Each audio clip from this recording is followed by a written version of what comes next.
It is the Jesse Kelly Show, another hour of the Jesse Kelly Show on a magnificent Wednesday, having a blast. We have a bit of good news here, kind of, in a way. Talk about something Marco Rubio said. RFK Jr. is even making fun of the media now, which is hilarious. All that, emails, so much more coming up on another hour of the Jesse Kelly Show. First, let's begin here. And let me just get this out of the way first. I know that you're going to say that's not near enough. That's the exact same thing I'm saying, but it's a start. The headline is this: FBI reassigns agents from iconic photo of them kneeling during the George Floyd protest. Now, let's just recap what happened. You know about George Floyd. I'm not going to insult your intelligence. What you may have missed or what you maybe forgot is, well, let's talk about the FBI. It is very common, especially if you're older, more my age and older, I would argue.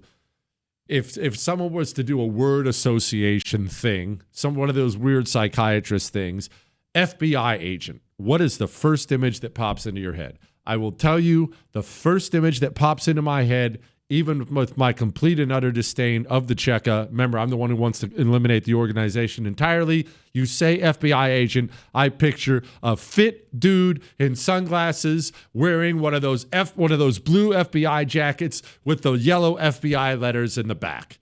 A cop. You picture a cop. That's what you picture. Okay? But not so much. Chris, grab that John Sullivan audio from yesterday of that fruity dude who's running for Congress as the former FBI guy. That's actually perfect to make my point here. If you look up the picture, FBI agents kneeling George Floyd, it's not just the kneeling that will anger you.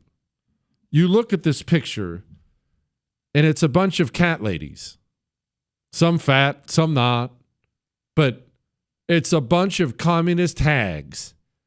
When you think about the FBI, you probably get the wrong image in your head of some crime fighter with the blue jacket on. The truth is, the people who work at the FBI now are the same people who work at Disney, pushing communism everywhere they go. Nasty, bitter communist women clawing their way up through and men, by the way, clawing their way up through positions of power, destroying everything they possibly can on behalf of the revolution. So when I say things like the FBI Intelligence Division, do you even know what they are? What they do? Most people don't. Not really aware of it, nor do I expect you to be. Don't feel dumb. Maybe you think there's some Jason Bourne types in there. Allow me to introduce to you one who worked there for 17 years, and he's now running for Congress. Who's working inside of the FBI? And why? How could they find agents who wanted to infiltrate your church to label you a domestic terrorist? Well, this is how. We're up against some serious threats right now. From skyrocketing costs to Trump and billionaires corrupting our government. And I can't just sit on the sidelines and watch. Because for 17 years, I was an FBI intelligence analyst, working in secret to keep us safe from global threats and the insurrectionists who stormed our Capitol. But now that the threat is coming from inside the White House, I had to leave the FBI and step forward so I can finally tell you who I am. Hi, I'm John. No, I can say that now. I'm John Sullivan. I'm a dad, a husband, a public servant, and a cancer survivor. Yeah, and I'm running for Congress. Let's just stop. Let's stop. Yeah. Remember when I told you about Linda Fagan, the communist who was the head of the Coast Guard? And remember when we had that talk that we think it's maybe just the head of this department or that department, but there are little Fagans everywhere in the government. They're everywhere because the communists put them there on purpose. 35,000 employees at the FBI. How many do you think are Fagans just like John Sullivan is? A lot. We have a secret state police agency full of Fagans who want to destroy your life. And they'll believe they're right to destroy your life. How could they come up with a plan to infiltrate your church? That's an unbelievably evil secret state police thing to do. Well, you recruit enough faggots, you'll get people who want to destroy your church. That's how it works. Now, that brings me to this. The reassignment of the people in this picture. This is just a start. It's not near enough. But what it does show you is there is currently a focused effort inside the FBI by Dan Bongino, by Kash Patel, to root out the problem. Now, I am not, absolutely not, this is me, I'm not going to sit here and tell you they've done enough, because they haven't, and they wouldn't tell you that either. And I'm not going to tell you they're going to succeed. I don't know that. I don't have any idea. And I'm friends with Dan. I don't know. I know Dan wants to succeed. I don't know whether they can. I don't believe personally that they can. There, I just laid it out for you again. I think I've told you that before. I do not believe the secret state police agency can be fixed in any way. I think the only way to save the country is completely eliminate it. Zero out its budget, fire every single employee, top to bottom, and demo the building to the ground. But it's something. And it shows you, hopefully, in a little way, that someone's trying something. Is it enough? Of course not. Look, we still have all these guys, the Steve Friends, the Garrett O'Boyles, we still have all these whistleblowers who need to be brought back and made whole and paid and like all kinds of, like, I know about all the things that still need to happen. I know. But it's something. It's something. Watching RFK Jr. dunk on Anderson Cooper is something. Oh, Anderson Cooper gets a salary of something like $20 million a year, but probably 75% of that is coming indirectly through pharmaceutical companies. Oh, that's who his boss is, and that's why he's reporting to. And that's why during COVID you saw, all of these news channels completely on board, shaming people who didn't go along with the government orthodoxies and drumming up fear about COVID, printing the deaths on the chyrons every day and the number of cases, et cetera. And there was and fortifying an orthodoxy that just so happens to create huge profits for their advertisers. And the food companies are the other big advertisers. So the cereal brands, et cetera. They have tremendous power over the media. And that's one of the reasons I think that I get such blowback. He's not wrong. And you know what's crazy about that? It applies to a lot of media stations. A lot of the media. And beyond that, how many media organizations in this country directly or indirectly get money from China? More than you can imagine. Infiltrated, extremely infiltrated and paid off. All right, let's do some emails. Hey, Jesse, just want to say Semper Fi from a radio operator, 2nd Battalion, 3rd Marines. How about that? Field radio operator.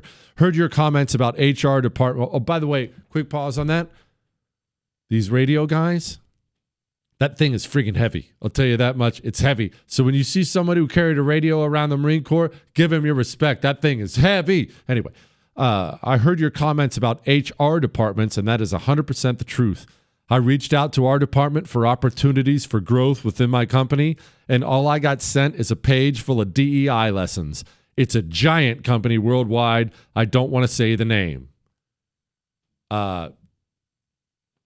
The HR department, I again want to warn you, if you work for a company, maybe it's your company, if you have an HR department, if you have one, it is almost undoubtedly destroying your company and you don't know it, because it is almost undoubtedly the place where the communists have wormed their way into. I bet you money.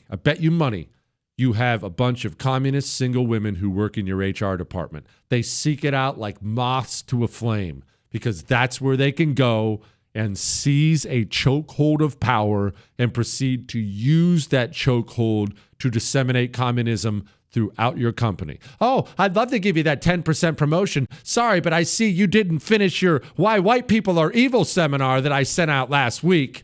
HR, human resources, is the bane of your existence in this country, and you may not even realize it.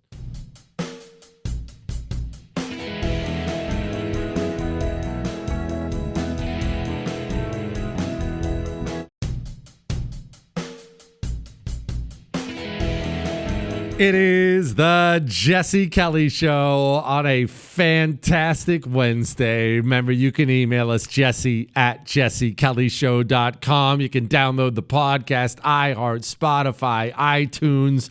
You know, we haven't heard in forever. Ay, ay, ay, ay. I am the frito bandido. I like fritos corn chips. I love them, I do. I want fritos corn chips. I'll get them from you. Ay, ay, ay, ay. Oh, I am the frito bandido.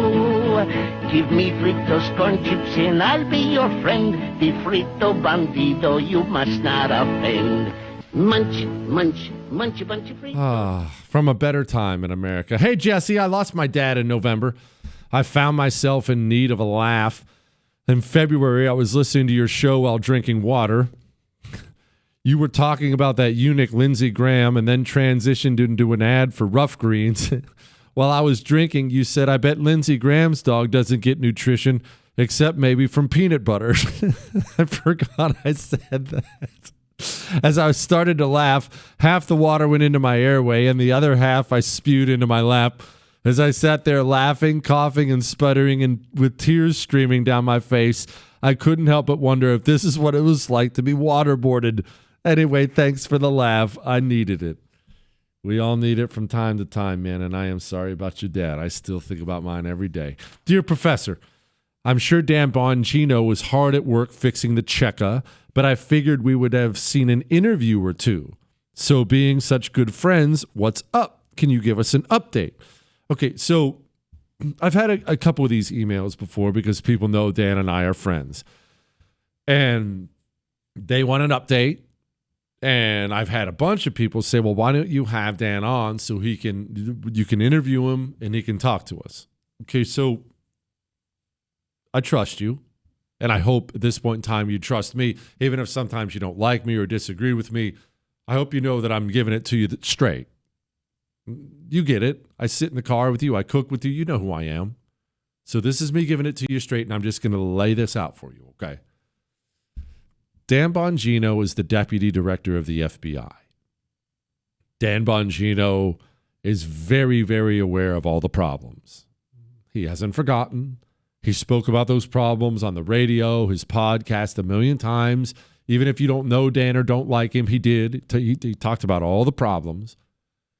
And so Dan Bongino has a lot of work to do. But the kind of work Dan Bongino has to do is not the kind of work that he can do or should do even publicly. The things Dan Bongino needs to do, it doesn't help him to come do an interview on the show. Dan would come on, I'm sure, if I asked. I'm not going to ask because you're not going to learn anything new. You'll get to hear his voice. You get to hear he and I laugh and joke a little bit, maybe a little tidbit here or there. But publicly, he can't do what he has to do. It doesn't aid him, you, or me. I understand why you asked the question, and I'm not faulting you at all to ask the question. You want to know. You want to be told, hey, we are currently doing this, this, and this. And the plan is after we do this, we're going to go after this. And once we're done with that, we're going to do that. And we're going to clean out this. And in order to clean out this, we're going to do that. You want to know. I want to know. But I don't ask because I know that I can't be told and probably shouldn't be told. Do I know some things? Not necessarily from Dan, but from other sources I have? Yes. But I can't tell you. I tell you everything I'm allowed to tell you, okay? Every single thing. Neither of us know. Neither of us are gonna. The proof is simply going to be in the pudding. There are things I would say you should watch out for that'll be clues. If we're, look, it is, what is the date today? It's April 30th. April 30th, 2025. If it's April of 2026 And we're not talking about real clean out at the FBI, arrests too, pending indictments, things like that. If a year from now, we're still just doing this, hey, we reassigned this and we move this around, then you'll know it can't be done. I can't tell you that they're going to succeed. As I told you before, I frankly don't think they will. And I hate to say that about my friend, but I owe you honesty and I'll give it to you. I do not believe the secret state police agency will allow itself to be reformed. It's too powerful. It has too much blackmail information on critical people that are going to be needed to reform it. They've always worked to protect themselves from reform, as every secret police agency does. You ever seen that movie, hilarious movie and wonderful, The Death of Stalin? You ever seen that movie? And when Beria, the horrible, evil secret police boss, when he finally gets busted, when they come at him, what does he say? I've got files on you. I've got files on you. I have files on all of you. Well, don't think that was just a movie. That's how secret police agencies operate. Anybody who may hurt them, start a file. Get some damaging information on them in order to protect yourself. You think the FBI doesn't have damaging files? Do you remember Ken Buck practically getting to second base with the FBI when everyone else was trying to defund them? Why do you think he did that? And then promptly retired? Why do you think he did that? File on him is probably an inch thick. It is what it is. I don't know that they will succeed. I know they can't tell us everything every step of the way, no matter how much you want, or no matter how much I want. All right, let's talk about Democrats. It's wonderful. The Democrat Civil War.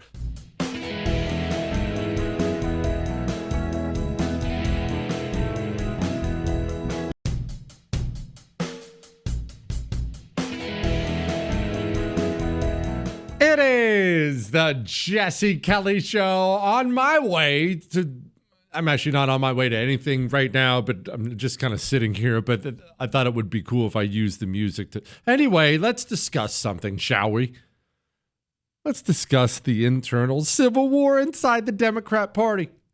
More and more people are noticing. More and more people are talking about it. I can't take my eyes off of it. Here's a couple headlines. CNN's Van Jones says Democrats have nothing other than outrage against Trump and Musk. Let's focus on that for a moment.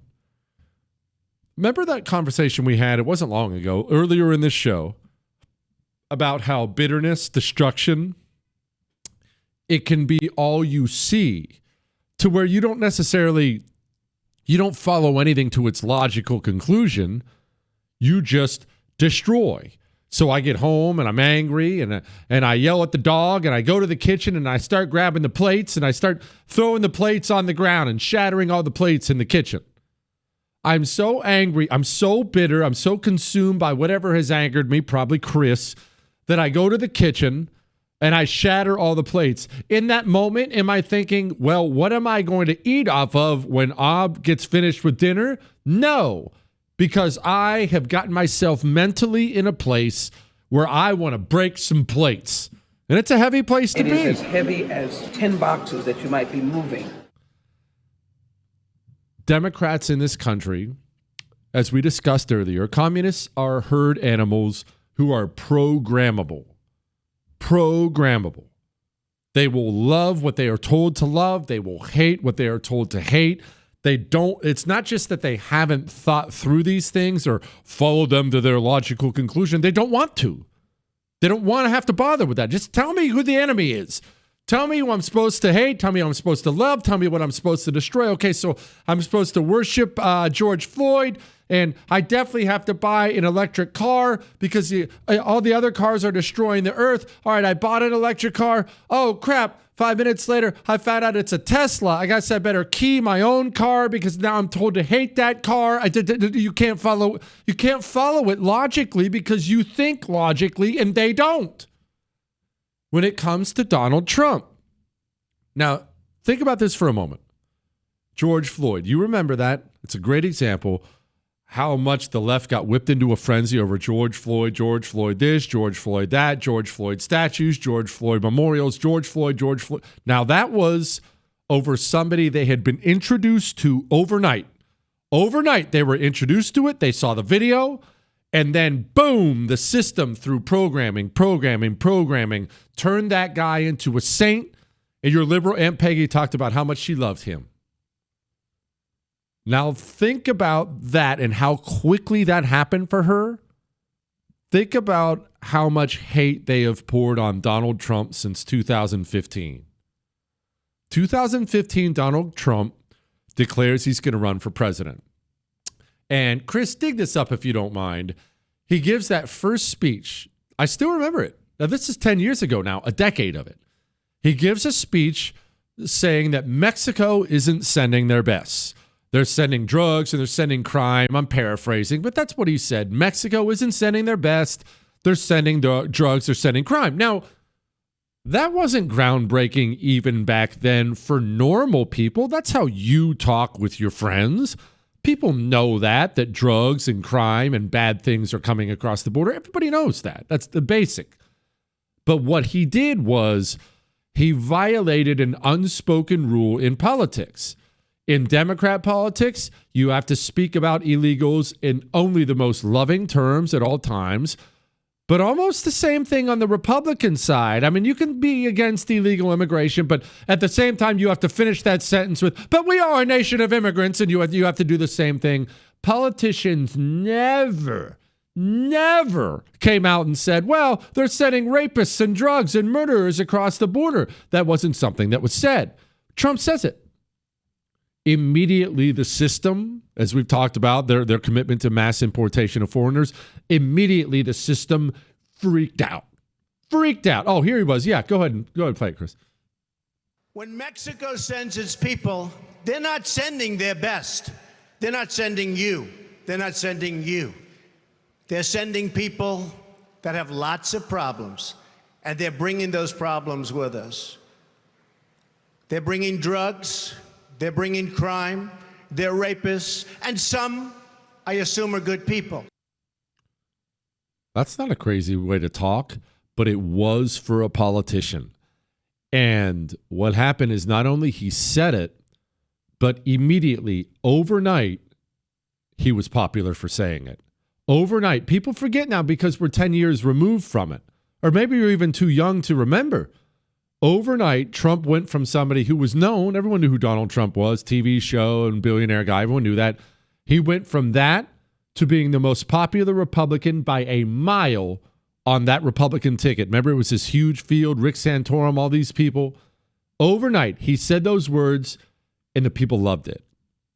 The system freaked, and they've been freaking ever since. And for 10 years, your liberal Aunt Peggy has been told over and over and over again that Trump is the source of all the problems, that Trump is a Nazi and Trump's a racist and Trump is evil and Trump is this and Trump is that. So much so that she does not even live in anything close to the real world now. Well, Democrats do that very well. And of course, it motivates their base and gets people to the polls. The problem is, after so much time, it's become all they are. It's become who they are, and they're not anything else. What Van Jones said is completely correct. Normies out there, what's the Democrat Party selling you? Oh, I know the Republican Party has problems, and I could point to all those too. Maybe you're unhappy with this or unhappy with that, or maybe you're mad about the tariffs. I know. We could sit and debate all these Republican priorities and spending and things like that, but what is the Democrat Party selling you? Well, they don't have anything to sell because they've based their entire worldview for 10 years on one man. That one man has given their people focus. It's given their people motivation, but now they find themselves as a party without anything to sell. There's something nothing could sell, which of course brings us to Tim Walz. Did you know that I, one time in my life, pandered to a group of people? I still feel disgusted by it. You want to hear that story? Because we're going to talk about politicians and pandering and what Tim Walz said. I'll tell you my little story, and then we'll talk about Tim Walz in a moment. You see, Tim Walz, he sat in front of a group of people. He was speaking at Harvard. And politicians do this sometimes when they get comfortable, when they're in comfortable environments, they come out and they say things that are a little too honest. This happens to all of us. You see Republicans get burned by this when they're in a primary or they're having a town hall, a room full of friendly people. They'll say something that comes back to haunt them. Tim Walz came out and was talking about his place on the Kamala Harris ticket and why he was there. But I also was on the ticket, quite honestly, because I could code talk to white guys watching football, fixing their truck, doing that I could put them at ease. I was the permission structure to say, look, you can do this and vote for this. Oh, I have so much to say. Next.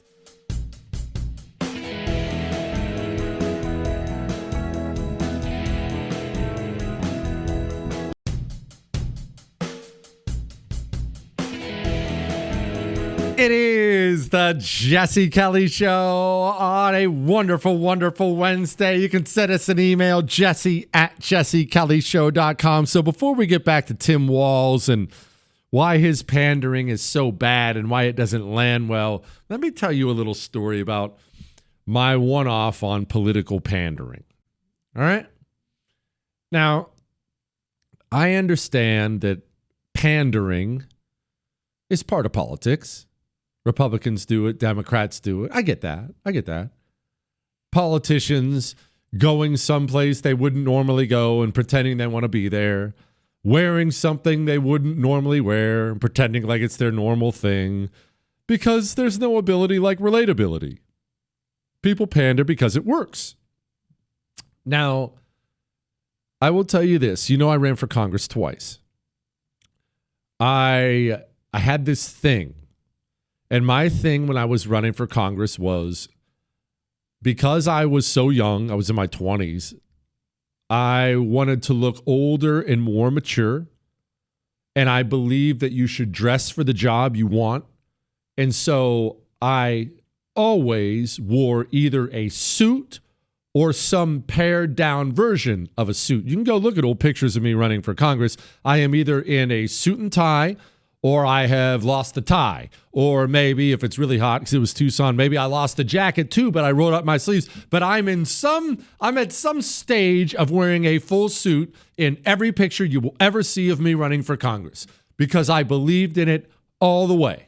That's what I believed you should dress like when you were running for Congress. And I'm not judging you if you don't dress that way or ran. That for me, that's what I believed at the time. Okay? There was one time